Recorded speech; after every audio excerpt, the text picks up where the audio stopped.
All right, so good afternoon, folks. This is Ferrisling with Trade with Tex, and today is currently Sunday, September 20th. I'm going to do another chart prep here to kind of get you guys ready for the upcoming trading week and help you profit, okay?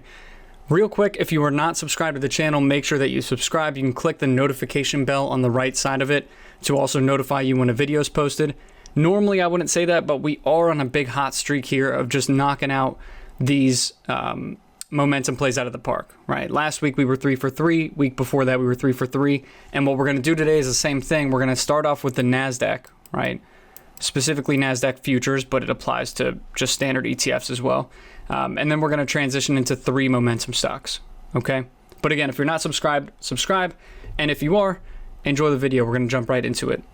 Okay, so first things first, before we get into the momentum stocks, the markets did pull back last week, and it was actually really interesting because we had the pop early on, and it just did not hold. Not only did it not hold, but we ended up going for a lower swing low. So from a trend perspective, one thing that really stuck out about this week is that we did see the trend shift more to the downside than we did during the Labor Day week, right? So that does cause for some concern, really. Because we had the big dip buying at the end of the day on Friday, right? This is the daily chart, so this is the Friday candle. Because we had that dip buying pressure off the lows, you can see that with the lower shadow. That means that this isn't the most bearish week, but you should be protected. You should proceed with caution. So a couple of ways that you can kind of adjust your actions, right? And actually do something to protect yourself. Take less risk, right? Don't stick around as long and try to use smaller sizes. It's not really the most fun thing for me to be saying. It's not sexy. It's not going to make you $1 million in a day. But bottom line is this is one of the times in the market where you want to be a little more protected and then trade just as frequently.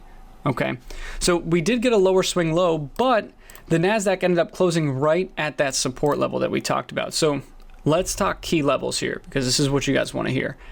10,935.25. This is a level that I'm honestly getting tired of saying because I've said it so much lately. That is still the line, and it barely reclaimed it by the end of the week, so that's going to make our life difficult. And then 11,087.75. It's a big daily fib, right? If you draw your fibs on the daily chart, that's right here.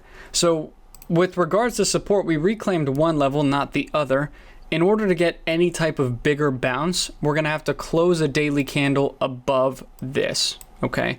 And it's not just saying that, you know, if we close one at 11,088, that we're good to go. No, we would need a couple of other things to confirm a bigger bounce, but that's the level that has to be reclaimed, okay, to have any type of bullish theory here.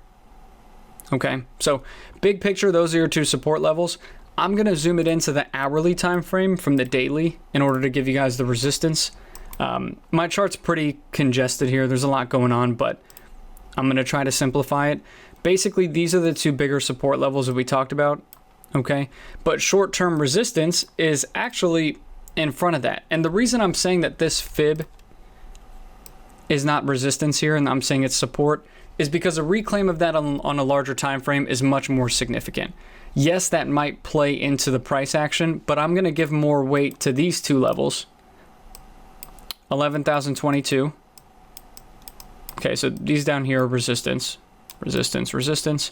11,022, and then 11,148.75. That's going to be huge resistance going into this week. And if you update your fibs, so again, we talk a lot about Fibonacci retracements.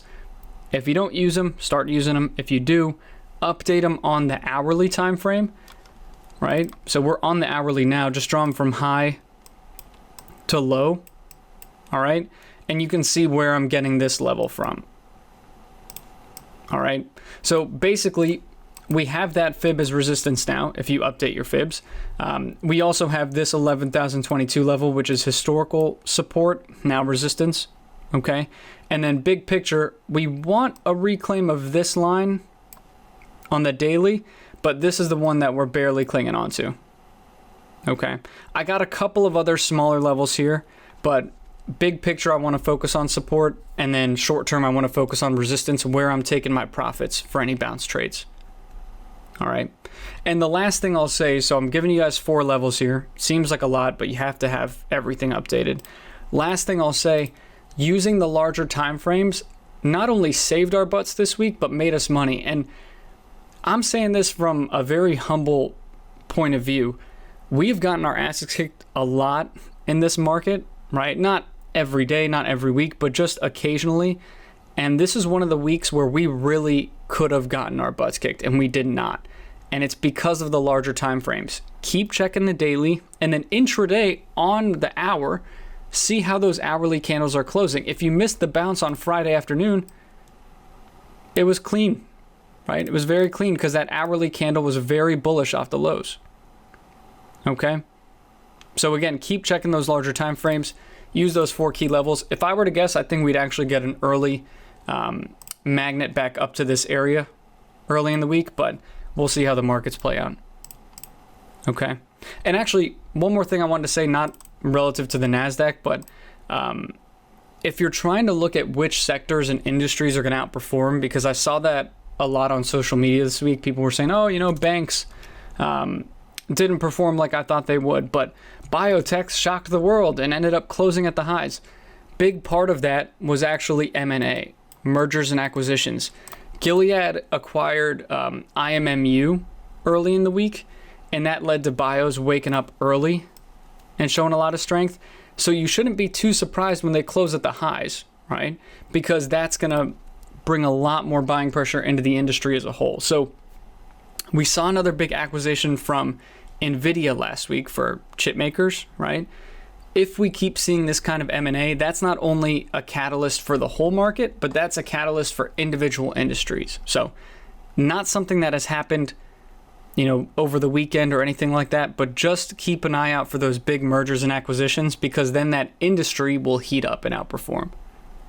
All right, something a lot of you guys probably already know with an econ background, but I'm gonna say it anyways because that's easily forgotten when the markets start going crazy. Okay, now this is just a bio ETF, by the way. I wanted to go over the 3 momentum plays. We're gonna kick it off with Tesla, right? And I'm gonna preface this by saying, I don't care what you think about Tesla. I don't care what the markets, or not the markets, what social media is saying about Tesla. I'm just going to take what the markets give us. So as you guys know, a few weeks back, I was a huge bear on Tesla because it had ran up into the stock split. This was, you know, a very obvious buy the rumor, sell the news setup, right? Same thing with earnings. People are always baffled when a company comes out with a big earnings beat and then sells off. But what you're not looking at is what price did beforehand. So now Tesla has pulled back. It hit our targets, right? Our targets were actually here, here, and here, okay? Hit all 3 of those targets, and it's starting to bounce up a little bit. And, you know, regardless of what the Tesla cult is saying, it's really simple as to why this stock is bouncing back, right? It's not because of the techs, right? It's not because of fundamentals. It's because of the upcoming battery day catalyst, right? They have their battery day on September 22nd. That's on Tuesday. So not Monday, but Tuesday. They're going to try to price in that catalyst early, meaning it's probably going to be a positive. They're probably going to try to pump up the stock. Monday is the day where it's going to try to make a push. Okay. Obviously, you have to factor in the fact that the Nasdaq could weigh it down, but bottom line, Tesla should be on your watch list on the long side. Okay. Another interesting thing. So again, Tuesday, 9/22 is battery day.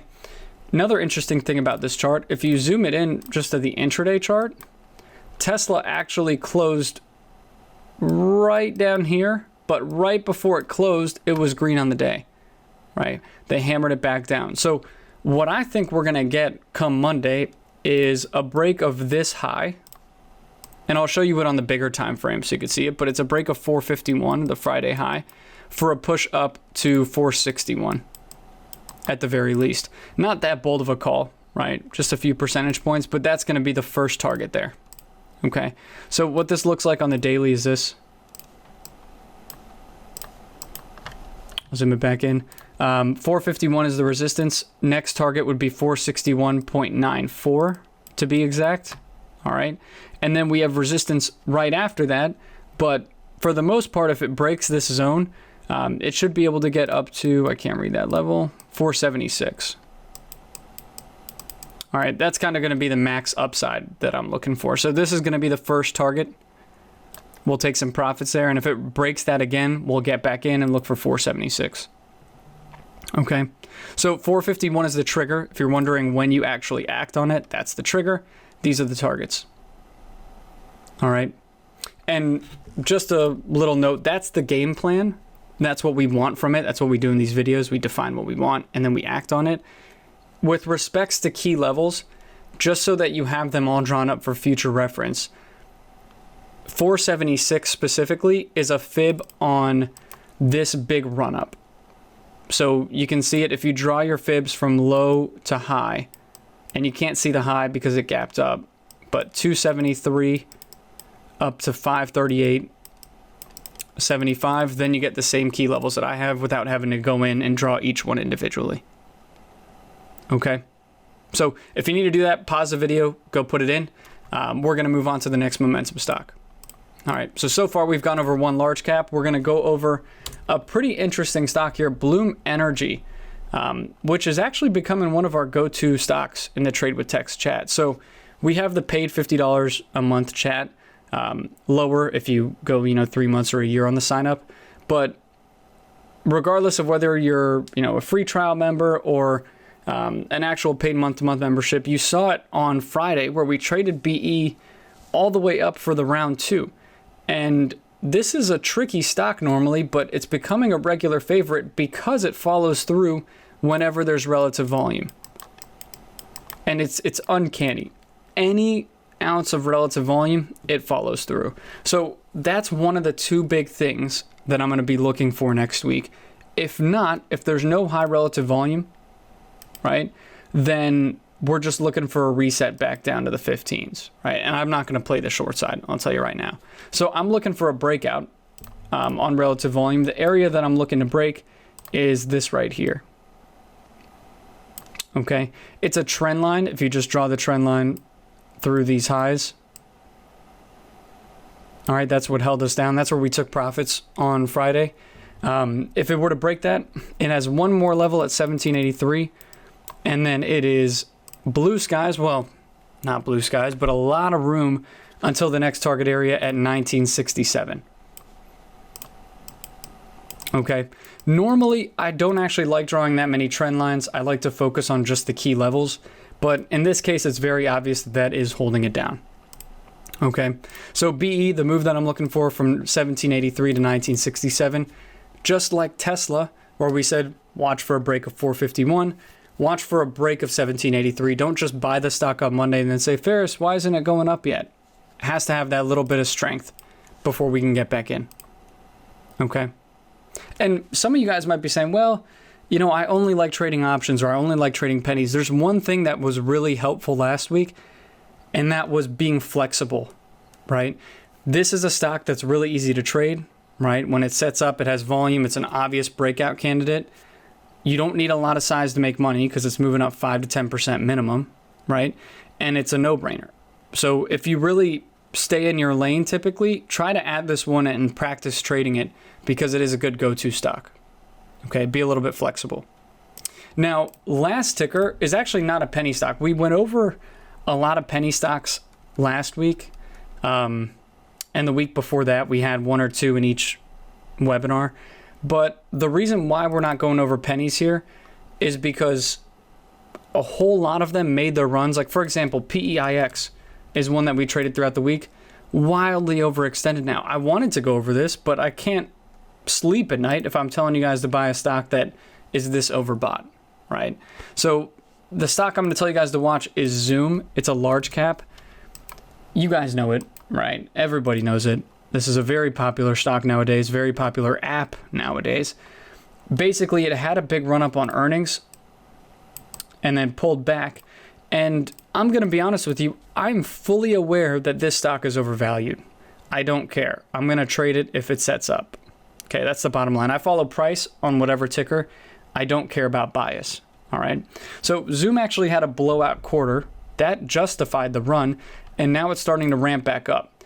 And I'm not saying that it's 100% going to shoot through this high and keep running to $500.